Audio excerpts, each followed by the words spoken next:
ఇది వ్యాపారం. హలో మామ, గుడ్ మార్నింగ్. టైం అయితే పొద్దున్న 5:30 అయింది మామ. ఇవాళ అయితే చాలా త్వరగా లేసాను, త్వరగా బయటకు వచ్చేసాను. ఇవాళ అయితే ఉద్ధరించేద్దామని చెప్పి ఎల్లంతలకి దండం పెట్టుకుని యథావిధిగా మళ్ళీ మనం రోడ్ అయితే ఎక్కేసాం. ఇవాళ అయితే బోయినపల్లి మార్కెట్కి వెళ్దామని చెప్పి ఎంత త్వరగా లేచాను. కానీ మన దరిద్రం గురించి తెలిసిందే కదా, మనం ఎంత త్వరగా లేచి ఎంత త్వరగా చేద్దామన్నా కూడా మన టైం అయితే మామూలుగా ఎప్పుడూ టైం అవుతుంది. ఎందుకంటే కొంచెం దూరం వెళ్ళిన తర్వాత నేనైతే మళ్ళీ వెనక్కి రావాల్సి వచ్చింది. వెనక్కి వచ్చి మళ్ళీ వెళ్ళేసరికి అయితే మళ్ళీ 6 దాటేసింది. ఇది మామ మన దరిద్రం అంటే. సరే ఏదైతే అదే అయింది, లేట్ అయినా కానీ మళ్ళీ బోయినపల్లి మార్కెట్కి వెళ్దాం నేనైతే మళ్ళీ రెడీ అయ్యాను బోయినపల్లి మార్కెట్కి వెళ్ళడానికి. మళ్ళీ కాటాలో లైట్లు ఇవన్నీ చూసుకుని ఒకసారి, అంటే ఇందాక లైట్లు మర్చిపోయాను కానీ లైట్ల గురించి కాదు ఇంటికి వచ్చింది, వేరే విధంగా వచ్చాను. లైట్లు మళ్ళీ పెట్టేసుకుని బండిలో మళ్ళీ అయితే మనం బయలుదేరాం. ఇప్పుడైతే బోయినపల్లి మార్కెట్కి అయితే వెళ్తున్నాం. మనం 2 రోజుల నుంచి కూడా ఫ్రూట్స్ అమ్మాం. ఫ్రూట్స్ మీద అయితే పర్లేదు, బాగానే వచ్చింది. అంటే ఫస్ట్ రోజు అయితే బొప్పాయి వెళ్ళలేదు. ఆ రోజు మనం మిస్టేక్ ఏం చేసామంటే, ఆ రోజు అక్టోబర్ 2 మనం గాంధీ గారిని మర్చిపోవడం వల్ల అంత పెద్ద తప్పు అయితే జరిగింది. అందుకని చెప్పి ఆ రోజు అయితే పెద్దగా సరుకుపోలేదు. కానీ నిన్న అయితే మాత్రం బాగానే సేల్ అయింది. 7,200 అమ్మామంటే చాలా బాగా అమ్మినట్టే. ఆ 7,200 ఫస్ట్ రోజు ఒక 2,500 లాస్ ఉంది. అంటే 2,500 అంటే జీతాలు, ఆటోకి ఇవన్నీ కలిపి ఒక 2,500 లాస్ ఉంది. ఆ లాస్ తీసేగా మళ్ళీ నిన్న 800 మిగిలింది. మనకి 800 మిగిలింది. ఒక 30 కేజీలు సీతాఫలం ఉంది, ఒక 15 కేజీల వరకు కూడా బొప్పాయి ఉంది. కాబట్టి మనకైతే బాగానే వచ్చినట్టే. ఇవాళ కూడా అసలు యాక్చువల్గా నేను ఫ్రూట్స్కే వెళ్దాం అనుకున్నాను. మా నాన్న బలవంత పెట్టేసరికి మాత్రం బోయినపల్లి మార్కెట్కి అయితే వెళ్లాల్సి వచ్చింది. నాకు ఈ బోయినపల్లి మార్కెట్ అయితే మాత్రం అస్సలు కలిసి రాలేదు. ఎందుకంటే లాస్ట్ టైం ఒకసారి టమాటా వేసినప్పుడు ఒక 5 ట్రేలు టమాటా పోయింది. ఆ తర్వాత రోజు బీరకాయలు వేసాను. ఆ తర్వాత సార్ 7 బాక్సులు బీరకాయ వేసాను. ఆ 7 బాక్సులు బీరకాయ వేసినప్పుడు ఆ రోజంతా తలనొప్పి. మెట్టగూడ దగ్గర ఒక యాక్సిడెంట్ చూడడం, నాకు బుర్ర పని చేయకపోవడం, మళ్ళీ అది తెచ్చి రోడ్డు మీద పెడితే అక్కడ పెట్టనివ్వకపోవడం, మళ్ళీ 7-8 సార్లు ఆ ఆటోని పట్టుకుని హైదరాబాద్ అంతా తిప్పడం మనకి ఇలాగే సరిపోయింది. కాబట్టి నాకు అసలు బోయినపల్లి మార్కెట్ అస్సలు కలిసి రాలేదు. సరే చూద్దాం ఇవాళ ఏమవుతుందో, ఇవాళ అయితే తలనొప్పి అవుతుందో లేకపోతే వ్యాపారం ఎలా ఉంటుందో. ఈ వాళ్ళతో అయితే తేలిపోతుంది. మళ్ళీ ఇవాళ కూడా ఇలాగే సేమ్ తలనొప్పి అయితే అయిందంటే మళ్ళీ బోయినపల్లి మార్కెట్కి అయితే సెలవు. ఇంకా మనం అయితే మార్కెట్ లోపలికి అయితే వచ్చేసాం. ఈ మార్కెట్ లో ఎంత ట్రాఫిక్ ఉంటుందంటే అసలు ఆటో డ్రైవ్ చేయడం అనేది అసలు ఇంపాసిబుల్ అన్నమాట. ఎందుకంటే ఒక పక్క కొనడానికి వచ్చిన వెహికల్స్, ఒక పక్క సరుకు తెచ్చిన వెహికల్స్, మొత్తం ట్రాఫిక్ అయిపోతుంది. పెద్ద పెద్ద వెహికల్స్ అన్ని కూడా లోపలికి వెళ్ళిపోతాయి. కాబట్టి ట్రాఫిక్ అయితే అసలు మామూలుగా ఉండదు. ఇక్కడ సరుకు కొనడం చాలా ఈజీ. సరుకు ఏదో రకంగా బేరవాడి తక్కువ రేటుకి ఏదో రకంగా కొనేస్తాం. కానీ ఆ సరుకుని మన బండిలో వేసుకోవాలంటే మాత్రం చాలా తలనొప్పి అయితే ఉంటుంది. ఇక్కడ మార్కెట్ లోకి రాగానే మనం ఫస్ట్ అయితే బెండకాయ దగ్గరికి వెళ్ళాం. ఈ బెండకాయ అయితే మాత్రం చాలా చోట్ల అయితే చూసాం. ఈ వంకాయ కూడా కిలో 50 రూపాయలు చెప్తున్నారు. కిలో 50 రూపాయలు అంటే అమ్మో అనిపించింది నాకైతే.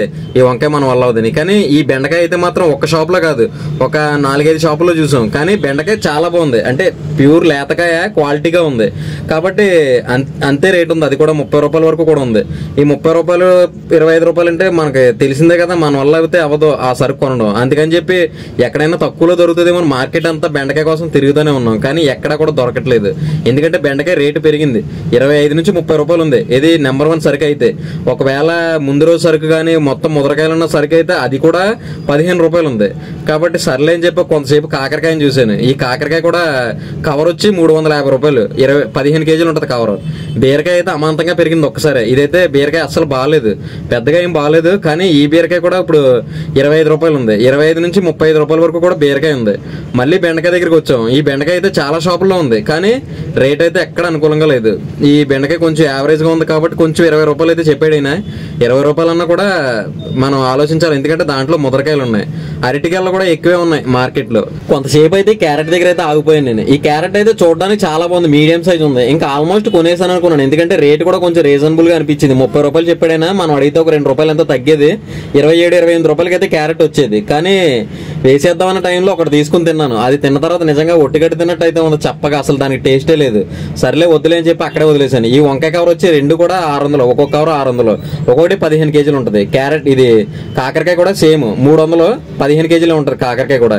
ఈ ఉసిరికాయ కనిపించింది మా మార్కెట్ లో. దీని రేట్ అయితే అడగలేదు. మనకి దీంతో పెద్ద పని ఉండదు, మీరు చూడడానికి కూడా పెద్ద యూజ్ ఉండదని చెప్పి దాని రేట్ అయితే అడగలేదు నేను. ఈ మిర్చి మిర్చి అయితే అస్సలు బాగాలేదు. ఇది బాగాలేదంటే ముందు రోజు మిర్చి అనుకుంటే, ఇది 2 రోజులు నిలవ అయితే ఉన్నది ఇది. కానీ చూడడానికి బాగాలేదు, క్వాలిటీ కూడా లేదు. కాబట్టి ఇదైతే 16 రూపాయలు. ఇదైతే ఫ్రెష్ గా ఉన్న మిర్చి అయితే ఇప్పుడైతే 20 నుంచి 25 రూపాయలు అయితే ఉంది గ్రీన్ మిర్చి. బ్లాక్ మిర్చి అయితే మాత్రం 30 రూపాయలు, 28 రూపాయలు అయితే బ్లాక్ మిర్చి ఉంది.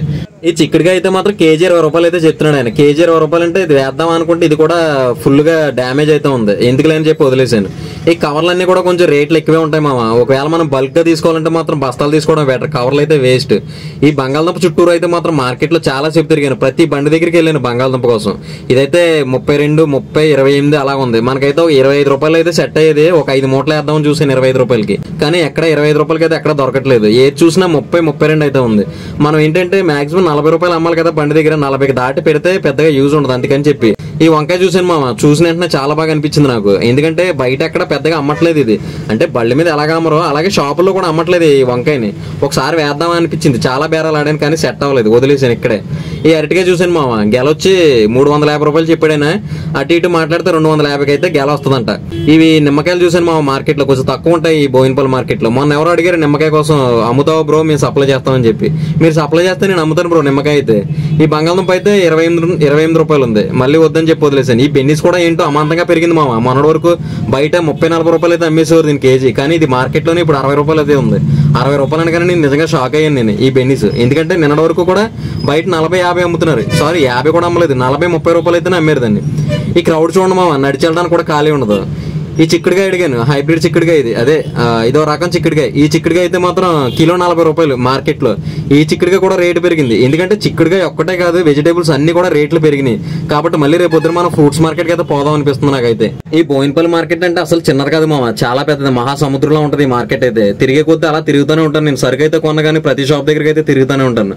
ఈ వీడియోలు తీయకపోయినా కూడా నేను ప్రతి షాప్ దగ్గరికి తిరుగుతూనే ఉంటాను. టమాటా మొహం వైపు కూడా చూడలేదు నేను, అటు నుంచి అంటే వదిలేసాను దాన్ని బాయ్ చెప్పి. ఈ మార్కెట్ లో మనం నడిచి వెళ్ళడం చాలా కష్టం మామ. అలాంటిది ఒకవేళ సరుకు కొన్నామంటే మన బండి ఎలా వస్తా చెప్పండి. ఇందులోకి మన బండి అనే కదా, ఎవరిదైనా అంతే. ఎక్కడో కిలోమీటర్ అవతల బండి ఉంది, మేమేమో ఇక్కడ సరుకు కోసం తిరుగుతున్నాం. ఒకవేళ నిజంగా సరుకు కొన్నా కూడా నాకు భయమే, ఇక్కడ నుంచి అక్కడికి వెళ్ళాలంటే ఆస్తులు అడుగుతారు వీళ్ళు. సరే అని చెప్పి ఈ 3 బాక్సులు వంకాయ అయితే కొన్నాను మామ. ముందు ఆల్రెడీ బేరవాడిని కదా దీన్ని, ఏదో ఒకటి అవుతుంది అని చెప్పి దీన్ని బాక్స్ 600కి అయితే కొన్నాను. 30 కేజీలు బాక్స్ వస్తుంది, 600 కొన్నాను. అంటే కేజీ 20 రూపాయలు పడింది మనకి. సరుకు అయితే కొనేసాను, హమాలి కూడా అక్కడే ఇచ్చేసాను. ఇది మూటలు ఇంకా మన బండిలో వేయకుండానే అక్కడ హమాలి తీసేసుకుంటారు వాళ్ళు. ఈ బండి ఏమో ఇప్పుడు ఆ సరుకు దగ్గరికి వెళ్ళాలంటే కష్టం. కాబట్టి ఒక 2 షాపులు వెనకాల ఆపాను మా బండి. ఆ షాప్ దగ్గర వెళ్ళట్లేదు, బండి అడ్డు పెట్టారని చెప్పి ఒక 2 షాపులు వెనకాల అయితే ఆపాను నేను. ఈ 2 షాపులు వెనకాలకి ఈ 3 బస్తాలు వేయమన్నా కూడా మాకు సంబంధం లేదు, మా షాప్ ఎదురుగా వస్తానే వేస్తామని చెప్పారు మామ. ఎంత దారుణం అనిపించింది. ఎందుకంటే హమాలి కూడా వాళ్ళే పెంచారు, 15 రూపాయలు చేసుకున్నారు హమాలి. ఈ 15 రూపాయల హమాలి దగ్గర చెప్తాను వినండి. ఇదైతే నాకు 45 రూపాయలు హమాలి అయింది కదా, 5 రూపాయలు చిల్లర లేదంట. నన్ను 5 రూపాయలు తిరిగి అడుగుతున్నారు వాళ్ళు, అంటే 10 ఇస్తారంట. సర్లేరా బాబు నా వల్ల అవదని చెప్పి వదిలేసాను. తర్వాత అరటికాయలు తీసుకున్నాను, 250 రూపాయలు అరటికాయల. ఈ అరటికాయలు కూడా 15 రూపాయలు హమాలి అయింది. నా దగ్గర 20 కాగితమే ఉంది, 20 ఇచ్చాను. మళ్ళీ 5 లేదు, 5 అడిగితే నువ్వు 5 ఇవి నేను 10 ఇస్తాను అంటున్నారు. అంటే మీరు అనొచ్చు, ఇప్పుడు నువ్వు బాగానే బయట రేట్లు అమ్ముకు దొబ్బుతావు కదా, ఈ 5 రూపాయలు వదిలేచ్చు కదా, ఏమైపోతారా ఇంత పిసినోడు అని. నేను వదిలేస్తాను మామ, నాకు పెద్ద విషయం కాదు. ఏదో ముసలోళ్ళు ఉంటారు, మూటలు మోసుకోలేని వాళ్ళు ఉంటారు, వాళ్ళ పరిస్థితి ఏంటి చెప్పు. సరే మనకి ఎందుకులే, వాళ్ళ టైం అలా ఉంది, మన టైం ఇలా ఉంది. మనం అయితే ఈ వంకాయ ఇది బండి మీద అయితే పే చేసుకున్నాం. నిన్న మిగిలిన సీతాఫలం అయితే బండి మీద వేసేసాం. ఈ అరటికాయలు అయితే మా నాన్న బండికి వేసి కడుతున్నాడు. అసలు ఇలాంటి వంకాయ ఒకటి బండి మీద వేసి అమ్మొచ్చు అని చెప్పి ఎవరికైతే అనిపించదు. నాకు ఎందుకో ఇవాళ వేయాలనిపించింది, ఎందుకంటే బయట అక్కడ పెద్దగా దొరకట్లేదు కదా, ఇంతగా ఉంటుందని చెప్పి. ఇలాంటి ఒక 2 కాయలు వచ్చినాయి మా బాక్స్ కి. ప్రతి బాక్స్ లో 1 లేదా 2 కాయలు అలాంటివి ఉన్నాయి. అక్కడక్కడ ఒక్కొక్క పుచ్చుకాయ అయితే ఉంది, కాబట్టి దీంట్లో వేస్టేజ్ ఉన్నట్టే.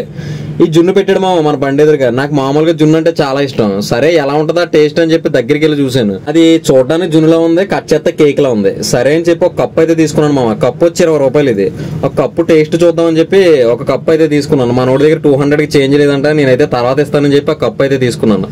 ఈ కప్పు జున్ను తిన్న తర్వాత నాకు ఎలా అనిపించింది అంటే, అదైతే జున్ను టేస్ట్ ఉంది, కానీ అది జున్ను అయితే కాదు అనిపించింది నాకు. పాలకోవాలు అయితే ఉంది మామ, దాని టేస్ట్ అయితే డిఫరెంట్ ఉంది, కానీ భలే ఉంది నిజంగా. తినడానికి అయితే చాలా బాగుంది. ఇదైతే మన బాహుబలి వంకాయ అయితే జనం బాగానే కొంటున్నారు మామ. వీళ్ళైతే 2 కిలోలు కొన్నారు. ఇది బాగానే సేల్ అవుతుంది. అంటే వీళ్ళు నిజంగా దీని గురించి తెలుసుకుంటున్నారా లేకపోతే వింతగా ఉందని కొంటున్నారో నాకైతే తెలియదు. మొత్తానికి అయితే కొంటున్నారు. మన దగ్గర అరటికాయ అయితే మాత్రం చాలా వరకు దగ్గరికి వచ్చేసింది మామ, మధ్యాహ్నానికి అయిపోయింది. ఇదైతే మనకైతే లైట్లు వేసిన తర్వాత అయితే వ్యాపారం కొంచెం ఎక్కువగా జరుగుతుంది. ఎందుకంటే అప్పుడే ఆఫీసుల నుంచి ఇంటికి వెళ్ళే వాళ్ళు, డ్యూటీల నుంచి ఇంటికి వెళ్ళే వాళ్ళు అయితే వెళ్తూ ఉంటారు కదా, స్కూళ్ళు కాలేజీల వాళ్ళు అందరూ. అందుకని చెప్పి ఆ టైంలో అయితే మనకు వ్యాపారం అయితే ఎప్పుడు ఎక్కువగా జరుగుతుంది. నేను ఏదో ప్రయోగం చేద్దాం, వెరైటీగా ఉంటుంది కదా, ఇంత పెద్ద వంకాయ బండి మీద పెట్టాము, అసలు పోతుందా పోదా అని చిన్న క్యూరియాసిటీ అయితే నాలో ఉండిందని చెప్పాను కదా. జనం అయితే కొంటున్నారు దీన్ని. కొంతమంది అయితే టేస్ట్ ఎలా ఉంటుందని చెప్పి మమ్మల్ని అడుగుతున్నారు. అసలు మాకే తెలియదు కదా దీని టేస్ట్ ఎలా ఉంటుంది. ఇప్పటివరకు నేను కూడా ఎప్పుడు తినలేదు దీన్ని. కొంతమంది అయితే 2 కేజీలు కూడా పట్టుకెళ్లారు, 2 కేజీలు 3 కేజీలు కూడా వేసుకున్నారు. కొంతమంది అయితే 1/2 కేజీలు కూడా వేసుకున్నారు. అలాగే ఈ భవానీ అయితే లాస్ట్ మూమెంట్ లో వచ్చారు. ఈయన కొంచెం తగ్గించేస్తారా, ఎక్కువ తీసుకుంటాను, ఒక 10 కేజీలు తీసుకుంటానని చెప్పి అయితే అడిగారు. 10 కేజీలు అన్నారు కదా అని సరే అని చెప్పి మా నాన్న అయితే 25 రూపాయలకి ఇచ్చేస్తామని చెప్పారు. ఆయనేమో సరే అని చెప్పి 25 కేజీలు చెప్పిన 13 కిలోలు అయితే వేసుకున్నారు. నిజంగా ఒక్కసారిగా దేవుడు పంపినట్టు అయితే వచ్చారు. ఈయన 25 రూపాయలు చెప్పిన 13 కిలోలు ఇచ్చేసరికి ఒక్కసారిగా బండి అయితే ఖాళీ అయిపోయింది. ఇంకా పెద్దగా ఏమీ లేదు. లాస్ట్ మూమెంట్ లో ఇలా వెళ్ళిపోవడం మనకు చాలా మంచిది. ఇంకొక 10 కిలోలు అయితే ఉంటది. ఈ 10 కిలోలు కూడా ఏదో రకంగా అమ్మేద్దాం, కానీ లాస్ట్ మినిట్ లో చినుకులు పడుతున్నాయి కదా, సరుకు కూడా పెద్దగా లేదని చెప్పి మేమైతే క్లోజ్ చేసేసాం. సీతాఫలం అయితే ఒక 7-8 కిలోలు ఉంటది, ఇంకెంతో లేదు కదా, ఇంటికి వెళ్ళిపోదాం అని చెప్పి అయితే క్లోజ్ చేసేసాం. నేనైతే క్లోజ్ చేసి ఇంటికి వెళ్ళిపోతున్నాను మామ. ఇప్పుడైతే మీకు అకౌంట్ చెప్తాను ఇవాళ ఎంత మంది ఎంత ఎట్టుకున్నాం అని చెప్పి. ఈ లోపు ఎవరైనా సబ్స్క్రైబ్ చేయకుండా ఉంటే మన ఛానల్ సబ్స్క్రైబ్ చేయండి మామ. 2070 రూపాయలు అయితే క్యాష్ వచ్చింది. ఫోన్ పేలో 2530 రూపాయలు అయితే ఫోన్ పేలో వచ్చింది. మొత్తం ఒకసారి కలుపుతాం 2070 క్యాష్, 2550 ఫోన్ పే, మొత్తం 4600 అమ్మకం వచ్చింది. 1800 ఏమో వంకాయ, 250 అరటికాయ తీసేస్తే 2570 రూపాయలు అయితే మనకు మిగిలింది. ఇందులో ఒక 1000 రూపాయలు అయితే సీతాఫలం ఉంటుంది, ఒక 300 అయితే బొప్పాయి ఉంటుంది. సీతాఫలం కూడా మేము లాస్ట్కి వచ్చేసరికి 60-70 అయితే వేసేసాం, ఎందుకంటే ఎంతో కొంత అమ్మిన కాడికి అయిపోతుంది కదా అని చెప్పి. కానీ మనకైతే ఇవాళ చాలా తక్కువ మిగిలింది, ఎందుకంటే నేను చాలా తక్కువ సరికి వేసాను. అంటే వంకాయ 90 కిలోలు వేసాను అంతే, 3 బాక్సులు ఒకటి 30 కేజీలు వస్తుంది, 90 కిలోలు వచ్చింది. నేనైతే చాలా తక్కువ సరికి వేసాను, ఎందుకంటే దసరా వల్ల బయట జనం అయితే లేరు, అందుకని చెప్పి రిస్క్ ఎందుకని తక్కువ వేసాను. ఏదో ఒకటి అమ్మాలని చెప్పి అమ్మడం అంతే. అయినా వంకాయ అయితే బాగానే సక్సెస్ అయినట్టే మనకైతే. అందులోకి వెజిటేబుల్స్ ఒకటి చాలా రేట్ ఉన్నాయి మామ, అందుకని చెప్పి రేపు అయితే మళ్ళీ ఫ్రూట్స్ మార్కెట్ కి అయితే వెళ్తున్నాను. ఈ వీడియో మీకు ఎలా అనిపించిందో కామెంట్ చేయండి, సబ్స్క్రైబ్ చేయడం మాత్రం మర్చిపోకండి. ఉంటాం మామ, మళ్ళీ రేపు పొద్దున మార్కెట్కి వెళ్తే కలుద్దాం. బాయ్. ఇది వ్యాపారం.